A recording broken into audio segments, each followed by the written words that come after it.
Hello guys, welcome back with me again in this channel. On today's video, I'm going to show you how to print Google Calendar on mobile phone. So you can start by opening your browser on your phone and just search for Google Calendar.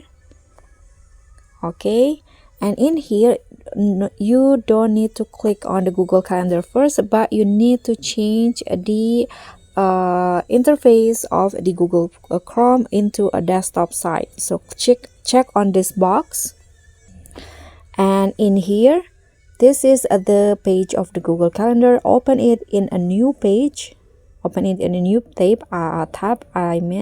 Click on this and let's open it.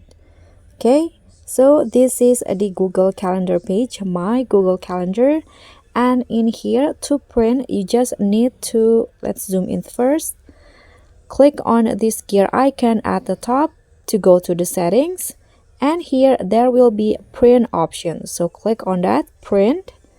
Okay, let's zoom out. So this is the print preview.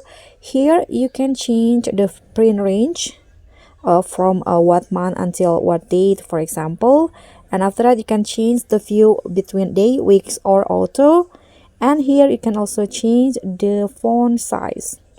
After you change all of it, you can just click on print and select the printer device, and after that your Google Calendar will be printed.